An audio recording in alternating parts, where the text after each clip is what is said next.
কি নিষ্ঠুর, কি নির্মম, কি নির্দয়। নিষ্ঠুর বিদায় বিশ্বকাপ থেকে হয়ে গেল ব্রাজিলের।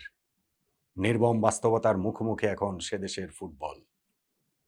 নির্দয় দুটো কথা এই সময় আমি বলে যাই বাংলাদেশের ব্রাজিলিয়ান ফুটবল সমর্থকদের জন্য। বিশ্ব ফুটবলের মানচিত্রে বাংলাদেশ সেই কোন কোনায় আমরা পড়ে রয়েছি, কিন্তু এই বিশ্বকাপ ফুটবলের এক মাস আমাদের যে ফুটবল ঘিরে উন্মাদনা, আমাদের যে রোমাঞ্চ, আমাদের যে উত্তেজনা, আমাদের যে উচ্ছ্বাস, আমাদের যে উৎসব, এই সব কিছুই তো মোটা দাগে ওই দুইটা দলকে কেন্দ্র করে, ব্রাজিল এবং আর্জেন্টিনা। সেই ব্রাজিলের বিদায় হয়ে গেল। ব্রাজিলের সমর্থকদের জন্য কি ভীষণ কঠিন একটা সময়। সেই নিষ্ঠুর, কঠিন, নির্মম সময়টাতে আমি ওই বাস্তবতার কথাটা শুধু সমব্যথী হয়ে মনে করিয়ে দিচ্ছি। নাম্বার 1, নেইমার ছাড়া 2026 ব্রাজিলের বিশ্বকাপ স্কোয়াডের বাকি 25 জন ফুটবলারের আর কেউ ব্রাজিলের জার্সি গায়ে ওঠানোরই যোগ্য না। হ্যাঁ, এখনকার সময়ে তারাই ব্রাজিলের সেরা খেলোয়াড়, কিন্তু আমি বলছি সেই ব্রাজিলের কথা যেই ব্রাজিলকে সবাই ভালোবাসে। আমি বলছি সেই ব্রাজিলের কথা যেই ব্রাজিলের ফুটবল প্রেমে পুরো বিশ্ব বুঁদ হয়ে থাকে। ব্রাজিলের যে 5টা বিশ্বকাপ জয়ী দল 1958, 1962, 1970, 1994 এবং 2002, সেই দলগুলার বিশ্বকাপের একাদশ দূরের কথা, স্কোয়াডেই এইবারের ব্রাজিল দলের নেইমার ছাড়া বাকি 25 জনের কেউ থাকতে পারেন না। সেই যোগ্যতাই তাদের নাই। ব্রাজিলের জার্সির ওজন বহন করার সামর্থ্যই আসলে তাদের নাই। এবং নাম্বার 2, আর্লিং হাল্যান্ডের নরওয়ের কাছে হেরে ব্রাজিলের ভালোই হয়েছে এক অর্থে। কেননা ব্রাজিল যদি পরবর্তীতে আরও কোনো ফুটবল পরাশক্তির মুখোমুখি হতো, হতেই তো হতো। ধরুন ইংল্যান্ড, ধরুন আর্জেন্টিনা, ধরুন ফ্রান্স, ধরুন স্পেন, যেই পর্যায়েই হোক না কেন, এই ব্রাজিল ফুটবল কলঙ্কের নতুন অধ্যায় লিখে ফেলার কোট আনকোট সামর্থ্য রাখে। ওই যে 2014 বিশ্বকাপে যে জার্মানির কাছে নিজেদের দেশে সেমিফাইনালে 7 গোল খেয়েছিল, সেইটা রিপিট করার সামর্থ্য এই ব্রাজিলের রয়েছে। এতটাই সামর্থ্যহীন এবারের এই ব্রাজিল। এই ব্রাজিল আসলে সাম্বা ফুটবলের কলঙ্ক, যোগবনিতর বিশ্বাসঘাতক। এই ব্রাজিল আসলে কোনোভাবেই ব্রাজিল না। দেখেন, এই ব্রাজিল টিমের সবচেয়ে বড় সম্পদের জায়গা, সবচেয়ে মেইন যিনি, তিনি হচ্ছেন কার্লো অ্যানচেলত্তি, ফুটবল কোচ। ব্রাজিলের ফুটবলে ফুটবল কোচদের রোল তো থাকেই, ফুটবল সবসময়ই কোচদের খেলা, কিন্তু কোচই হচ্ছে গিয়ে সবচেয়ে বড় শক্তি। এইরকম যখন একটা টিম হয়, তখন তো সেই টিমের বিপর্যয় কোনো না কোনো পর্যায়ে চলে আসবেই। জাপানের সাথে গত রাউন্ড অফ 32-তে সেটা হতেও হয়নি, কিন্তু এই রাউন্ড অফ 16-এ আর তা ঠেকানো গেল না। আর্লিং হাল্যান্ডের নরওয়ে বলে কয়ে ব্রাজিলকে হারিয়ে দিল। আর্লিং হাল্যান্ড বলে কয়ে ব্রাজিলের ফুটবল অহং ধুলোয় একেবারে মিশিয়ে দিল। ব্রাজিলকে 2-0 গোলে যখন তারা লিড করছিল, এরপরে শেষ দিকে গিয়ে যেইভাবে ওই শোবোটিং করছিল, যেভাবে খেলা দেখাচ্ছিল আর কি নরওয়ে, এইটা ব্রাজিলের ফুটবলের জন্য অনেক অনেক অনেক বড় অপমান সূচক, যদি সেই অপমানটা ব্রাজিলের গায়ে লাগে আর কি। ইউরোপিয়ান দলের মুখোমুখি হয়েই যে ব্রাজিলের বিশ্বকাপ থেকে বিদায় ঘণ্টা বেজে যাচ্ছে, সেইটা তো এমনকি কার্লো অ্যানচেলত্তি, ইতালির কোচ, ইউরোপের কোচ, তিনিও ঠেকাতে পারলেন না। ব্রাজিলের এই দলটার কথা বলছিলাম, আমাকে বলেন যে কোন পজিশনের কোন ফুটবলার ব্রাজিলের সেই সর্বকালের সেরা দলগুলোতে থাকার যোগ্য। ক্লাব ফুটবলে তারা দাপিয়ে বেড়ান, তাদের ট্রান্সফার ফি অনেক হয়ে যায়, তাদের ওই যে বেঞ্চের মূল্য এত এত কোটি কোটি টাকা, সেই সব লেখা হয়। এইগুলো শুধুমাত্র সেই ঐতিহ্যকে একটুখানি নাটচার করা, সেইটাকে শুধুমাত্র উস্কে দেওয়া। মিডিয়ার ওই জায়গাটাতে হচ্ছে গিয়ে সেই ব্রাজিলের ফুটবল তাদেরকে হচ্ছে গিয়ে এক পাশে রেখে, একদম আকাশে রেখে, চূড়ায় রেখে একটুখানি উস্কে দেয়া, এর চেয়ে বেশি কিছু না। অ্যালিসন ব্রাজিলের গোলকিপার, গত 5, 7, 10 বছরে এই বিশ্ব ফুটবলের সেরা কিপারদের মধ্যে টপ 3-র মধ্যে তাকে রাখা হবে। কিন্তু আমাকে বলেন তো ব্রাজিলের জার্সি গায়ে তার কোথায় কবে কোন পারফরমেন্স ছিল যেই কারণে তাকে ওই সেরাদের সেরার পরে ওরকম ক্লাচ পারফরমেন্স ছিল কিনা? হ্যাঁ, আজকের ম্যাচেও তিনি কয়েকটা সেভ করেছেন সেগুলো তো করবেনই। কিন্তু আমি বলছি ব্রাজিলের জার্সি গায়ে আলিসনের সেই নোটেবল পারফরমেন্স কোথায়, কোন জায়গাটাতে? আপনি আমাকে বলেন যে ব্রাজিলের যে সেন্ট্রাল ডিফেন্সে দুই যে পেয়ার গ্যাব্রিয়েল এবং মার্কিনিওস ক্লাব সিজনটা তাদের কি দুর্দান্ত গিয়েছে। আর্সেনালের হয়ে লিগ জেতানোতে গ্যাব্রিয়েলের খুবই গুরুত্বপূর্ণ রোল, চ্যাম্পিয়ন্স লিগ জেতানোতে পিএসজিতে মার্কিনিওসের খুবই গুরুত্বপূর্ণ রোল। ব্রাজিলের জার্সিতে তারা কি করেন? আর্লিং হ্যালান্ড তো তাদের নিয়ে রীতিমতো ছেলে খেলা করলেন, বলে কয়ে গোল দিলেন এবং দুইটা গোলেই আর্লিং হ্যালান্ডকে যতটা স্পেস তারা দিয়েছে সেইটা আসলে মনে হচ্ছিল যে ম্যান ভার্সেস চাইল্ড খেলা হচ্ছে, বড় মানুষের সাথে শিশুদের খেলা হচ্ছে, কিংবা প্রপার একটা প্রফেশনাল টিমের সঙ্গে পাড়ার একটা টিমের খেলা হচ্ছে। ব্রাজিলের ওই সেন্ট্রাল ডিফেন্ডার দুইজন তারা প্রোফাইলের দিক থেকেই নামি দামি, তাদের প্রোফাইলটাই কেবলমাত্র ভারী।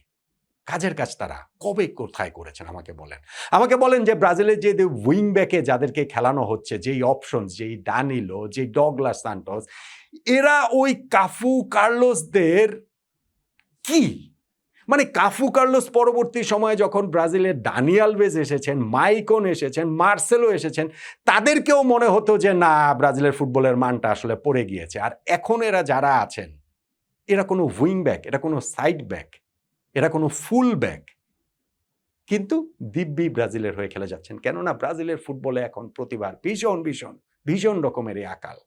আপনি আমাকে বলেন সেন্ট্রাল মিডফিল্ডে কাজেমিরো, 34 বছর বয়সী এই মিডফিল্ডারকে এই কোচ কার্লো আনচেলোত্তি এসেই যে আবার ফিরিয়ে আনলেন ব্রাজিল জাতীয় দলে, এবং খুবই গুরুত্বপূর্ণ অংশটা তার ফুটবলে তিনি এখন যে অবস্থায় আছেন তাতে তার ফুটবলের ওল্ড হোমে চলে যাওয়া উচিত, তাতে এই কাসেমিরো সত্যিকার অর্থেই এলপিআরে চলে যাওয়া উচিত। কিন্তু ব্রাজিলের মিডফিল্ড মায়েস্ট্রো সেই কাসেমিরো কি করেছেন গত ম্যাচে? ওই যে নেমেছেন, ফার্স্ট হাফটা ডুবিয়ে দেওয়ার পর সেকেন্ড হাফ একটা গোল করেছেন, কার্লো আনচেলোত্তির আস্থার প্রতিদান দিয়েছেন। কিন্তু এই এই এই পারফরমেন্স কি ব্রাজিলের সেই ব্রাজিলিয়ান দলের কারো ধারে কাছে থাকার মতো? আমাকে বলেন তো দেখি। ব্রুনো গিমেরেশের ওয়ার্ল্ড কাপটা ভালো কেটেছে, খুব ভালো কেটেছে, 4টা অ্যাসিস্ট তিনি করেছেন, কিন্তু এই ক্রাঞ্চ মোমেন্টে চাপের মুখে তিনি এইভাবে ভেঙে পড়লেন, পেনাল্টি থেকে গোল দিতে পারলেন না। এবং ম্যাচ শেষে কার্লো আনচেলোত্তি বলছিলেন যে পেনাল্টি নেয়ার যে ব্রাজিলের সিরিয়ালটা, 1 নম্বরে নেইমার, 2 নম্বরে ইগোর চিয়াগো, তারপরে 3 নম্বরে রাফিনিয়া, 4 নম্বরে গিয়ে এই ব্রুনো গিমেরেশ, পারেন নাই তো, গোল তো দিতে পারেন নাই, এবং সেইটাই ব্রাজিলের পতনের একটা বড় জায়গা তৈরি করে ফেলেছে। আপনি বলতে পারেন যে না, রাফিনিয়া ও ভিনিসিয়াস জুনিয়র তো রয়েছেন, ভাই ক্লাব ফুটবলের খেলোয়াড় তারা, ব্রাজিল ন্যাশনাল টিমের প্লেয়ার না। গিয়ে দেখেন যে গিয়ে দেখেন মানে কি, আমি আর কোত্থেকে দেখবো? কিন্তু ব্রাজিলের সমর্থকদের মনে এই পরাজয়টা যতটা লেগেছে, যতটা বেজেছে, আমার মনে হয় না রাফিনিয়া কিংবা ভিনিসিয়াস জুনিয়রদের ততটা লেগেছে। তারা পার্টি করে বেড়াচ্ছেন এই কয়েক ঘন্টা, একটু লোক দেখানো কান্না, একটুখানি হচ্ছে গিয়ে এখানে মন খারাপ করে থাকা, তা না হলে ওই যে ব্রাজিলিয়ান সমর্থকদের রসানলে পড়তে হবে, এই তো, এর চেয়ে বেশি কিছু না। ব্রাজিলের একটা প্রপার নাম্বার 9 পর্যন্ত নাই। এই ম্যাথিয়াস কুনিয়াকে খেলানো হয়, যিনি কোনোভাবেই নাম্বার 9 না। ইগোর চিয়াগো ইংলিশ লিগে ব্রেনফোর্ডে খেলে যে স্ট্রাইকার, তিনিও ব্রাজিলের নাম্বার 9-এ খেলেন। এনরিক, যার উপরে এত আশা, এত ভরসা, সেই এনরিক আজকে যখন বদলি হিসাবে নেমে সুযোগটা পেলেন, কাজে তো লাগাতে পারলেন না। বা এই বয়স টয়সের কথা বলে লাভ নাই। পেলে 17 বছর বয়সে 58 বিশ্বকাপে কি করেছেন? সো এই সুযোগ কাজে লাগাবেন না। ইউরোপে খেলছেন তিনি, রিয়াল মাদ্রিদে খেলছেন, এখন ফ্রেঞ্চ লিগে খেলছেন, এই সুযোগটা কাজে লাগাবেন না, অথচ তিনি ব্রাজিলের নতুন পেলে হয়ে যাবেন। এটা হয়। ভিনিসিয়াস জুনিয়রের কথা বলছিলাম, হ্যাঁ এই বিশ্বকাপে তিনি হচ্ছে গিয়ে গোল টোল দিয়েছেন, গ্রুপ পর্বে 3টা ম্যাচে গোল দিয়েছেন, ভালো খেলেছেন।